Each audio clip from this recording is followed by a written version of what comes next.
Vous savez, être un téléconseiller est une lourde responsabilité. En plus d'être poli, patient, empathique, il faut avoir un vocabulaire impeccable pour communiquer avec le client. Raison pour laquelle dans cette vidéo, je vais vous donner quelques expressions qu'il faut automatiquement insérer lors d'une conversation avec les clients. Bonjour à tous et bienvenue sur ma chaîne. Je suis Armelle Michel, professionnelle dans le domaine du service client, de la gestion de la relation client, de la communication et des télécommunications.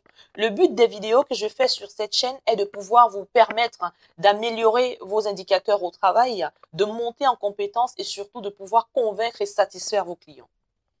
Les phrases que je vais vous donner aujourd'hui, alors les expressions que je vais vous donner aujourd'hui sont très importantes dans le sens où vous recevez généralement des clients qui sont mécontents, des clients qui sont en colère, des clients qui ne croient plus à votre service client, des clients qui en ont marre de communiquer chaque fois avec des téléconseillers qui ne sont pas toujours très compétents ou alors des téléconseillers qui n'ont pas pris la peine de bien prendre en charge leurs demandes. Il faudra vous mettre dans la posture émotionnelle également qui va avec l'expression que vous devez prononcer ou alors cette phrase que vous devez dire au client. La première phrase est « je vous comprends ». Lorsque vous avez un client qui est en colère, je vous invite, pour les personnes qui n'ont pas encore regardé cette vidéo, j'ai fait une vidéo sur comment calmer la colère. Je suis partie d'une histoire réelle. Je ne vais pas donner les détails dans cette vidéo, mais cette vidéo ne concerne pas seulement les téléconseillers. Toutes les personnes que vous pouvez connaître et qui ont généralement du mal à gérer la colère, il faudra partager cette vidéo. Vraiment partager parce que beaucoup de personnes pourraient être intéressées.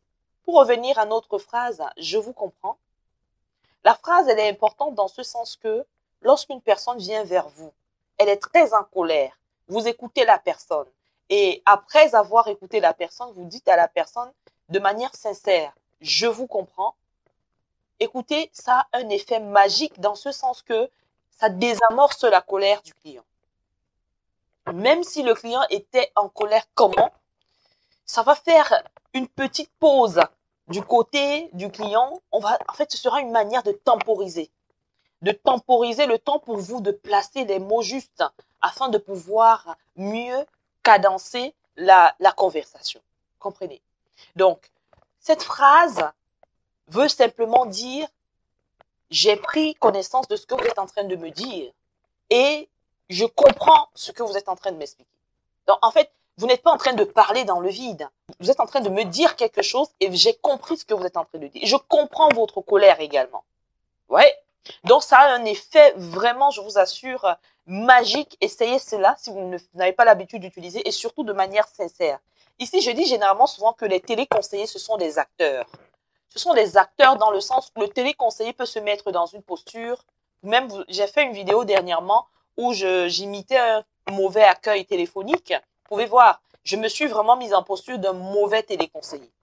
Ça ne voudrait pas dire que je suis une mauvaise téléconseillère, mais je fais cette vidéo pour mieux faire comprendre l'impact de certaines réactions vis-à-vis des clients.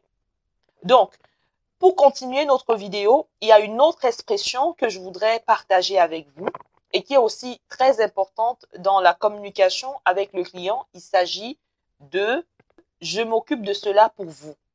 Je m'en occupe personnellement.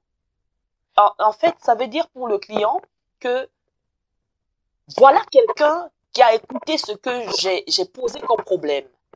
La personne m'a écouté, la personne m'a comprise et maintenant la personne, elle est capable d'entreprendre quelque chose pour pouvoir m'aider à trouver une solution à mon problème. Et croyez-moi, même si la communication ou bien la conversation était tendue au début, cette phrase que vous allez dire au client, que vous vous occupez personnellement de cela, ça va faire en sorte que le client va vous laisser un peu de temps pour pouvoir gérer même la conversation, mener même la conversation jusqu'au bout. Parce qu'il y a des clients qui généralement appellent et vous asphyxient, de sorte que vous n'avez même pas la possibilité de pouvoir placer les mots qu'il faut. Donc ce sont des mots, des phrases qui vous permettent de calmer, de recadrer quelquefois le sujet et de rassurer le client. La troisième expression, qui est aussi très importante, je vous assure, il s'agit de « avez-vous des questions ?» Après avoir traité la demande du client, vous êtes arrivé vers la fin de l'appel il est toujours très important, d'ailleurs nécessaire pour ne pas dire obligatoire, parce que en termes techniques, on dit généralement le check 360 degrés, histoire de vous rassurer que le client n'a pas d'autres préoccupations. Et ceci est aussi important dans le sens où si vous avez des indicateurs, qu'on contrôle vos indicateurs, le taux de réappel, ça limite vraiment au maximum le taux de réappel. Le client ne serait pas susceptible de recontacter après que vous avez posé ces questions. Parce que en disant avez-vous des questions, ça fait en sorte que le client déjà il voit que vous ne fuyez pas la conversation. Parce que quand vous avez terminé de traiter la demande du client et que vous n'avez même plus demandé si le client a des questions, ça prouve que vous êtes juste on va dire un peu heureux. Vous fuyez la conversation, vous fuyez l'affrontement. Mais il faut poser cette question.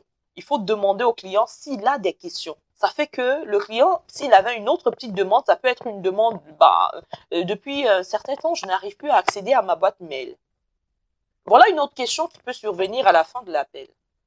Mais oui, vous allez devoir trouver aussi une solution à cette question et ça fera que le client ne va pas, après avoir raccroché avec vous, il va pas, en essayant d'ouvrir ses mails, il va voir, il va encore se rendre compte que mes mails ne fonctionnent pas. Et là, ça fait que il va recontacter et vous avez des points en moins sur le taux de réappel.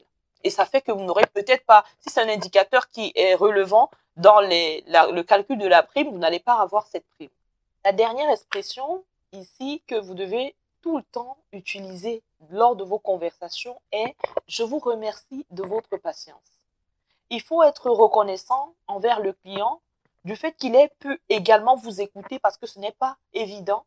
Il a un problème et pour lui, c'est clair qu'il paye le service.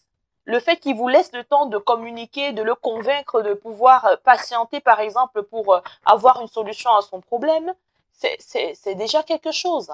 Et pour le cas des téléconseillers techniques ou bien des personnes qui proposent des services ou bien des produits, par exemple pour les services qui ne fonctionnent pas, des services techniques par exemple, vous avez dû effectuer les manipulations avec le client. Vous voyez? Par exemple, débrancher votre box Internet. Le client, il n'était pas obligé de le faire. C'est vrai que lui aussi, il cherche une solution à son problème. Mais si vous n'avez pas eu un client qui a coopéré pendant tout ce temps, ça n'aurait pas été si facile que ça. Donc, il faut vraiment être reconnaissant et dire au client, je vous remercie de votre patience. Ou alors, si vous avez mis le client en attente, vous lui dites, je vous remercie de votre patience. Toujours remercier de manière vraiment polie et sincère. C'est très important. Voilà tout ce que je souhaitais partager avec vous dans cette vidéo. J'espère que la vidéo vous a plu.